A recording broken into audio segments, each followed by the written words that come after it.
Harold! The rabbi is here. They're signing the ketubah. They would like you to be a part of that. Hey, now, right here. I know. All of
I know a man named Otis who invented a room, and his heart was filled with pride.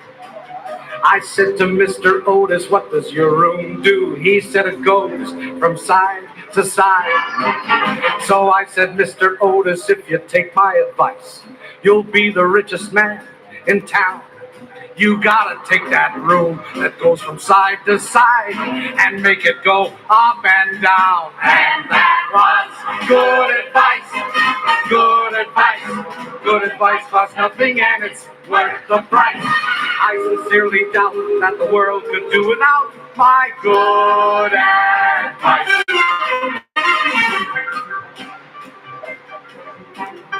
Sir Isaac Newton came around to my house one day. His face was all sunburned and red. He said he didn't want to sleep in the shade of a tree because an apple might fall on his head. I said, Sir Isaac, you dumbbell, take my advice. Go right back there and sleep beneath that tree. And if you let that rotten apple fall down on your head, why, you'll discover gravity. And that was good advice. Good advice. Good advice costs nothing and it's worth the price. The world's a better place since I gave the human race my good advice. A man named Mr. Waterman invented a tube. He was sad because it sprung a little leak. He said, darn it, when I hold my tube on a piece of paper, the ink leaks out and makes a little streak. He said, I've got to find a way to stop that leak. I'll start working on my leak-proof tube again. I said, Waterman, you idiot, don't stop that leak. You just invented a fountain pen. Good advice. Good advice. Good advice costs nothing and it's worth the price. I'm so worldly wise, I should get the Nobel Prize for good advice.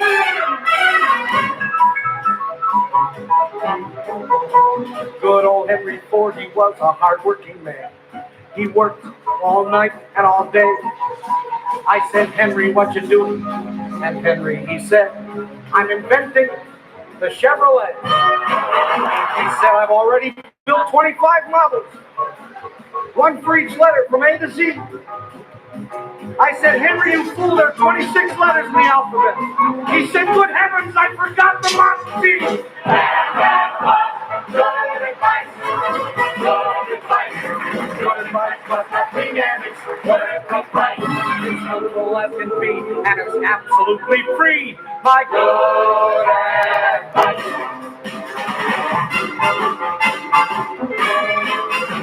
Wilbur and Orville were two brothers named Wright, the nicest pair of kids you've ever seen. They worked 12 years on a secret project. They thought it was a washing machine. I said, fellas, what are all those wings for? They said, for hanging clothes out to dry. I said, you fools, take that washing machine out to Kitty Hawk and see if the darn thing will fly. Good advice. Good advice. Good advice costs nothing and it's worth the price. I'm so smart that I'm gonna win a Guggenheim for good advice.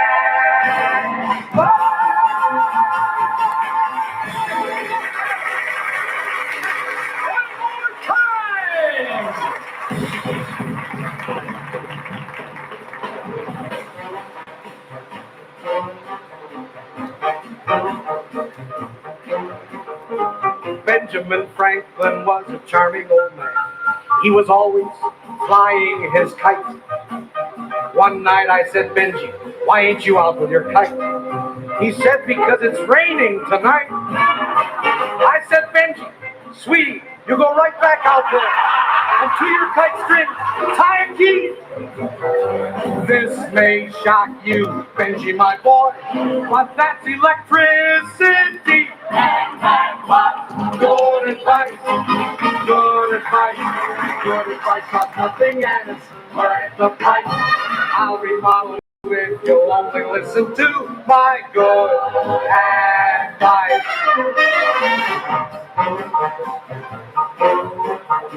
Ookamagook was a Neanderthal man, a very poorly educated soul. He had a great big square thing made of solid stone, and in the middle of it was a hole.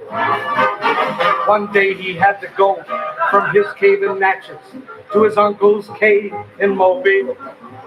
I said, round off those corners and buy a set of tires. And Ookie, baby, that's a wheel.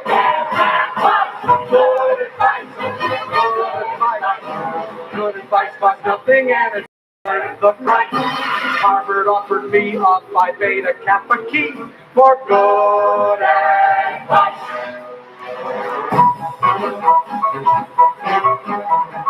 Sigmund Freud, he had an unfurnished house.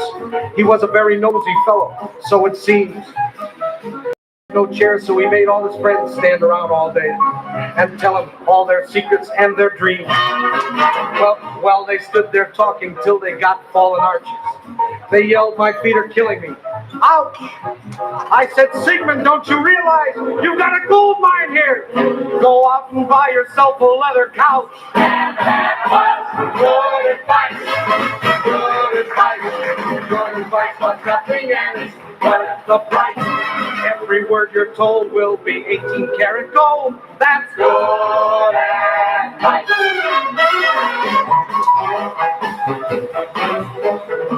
Alexander Graham Bell was building a fence with some wood and a long piece of wire. He said, "There's something strange going on around here.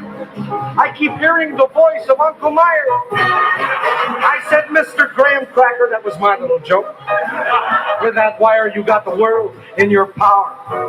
Just get a mouthpiece and an earpiece and a piece in between and you'll sponsor the telephone hour." Good advice. Good advice. Good advice costs nothing and it's worth the price. Every word you hear is the message of the year. It's good advice.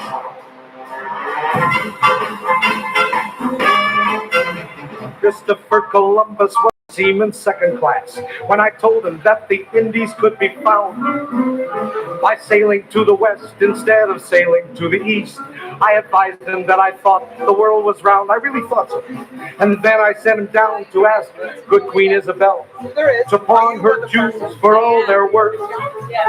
Next day he set sail, and as everyone knows, he fell off the edge of the earth. Well, that was bad advice. Bad advice is just the same as good advice. Everybody makes occasional mistakes, and that was bad.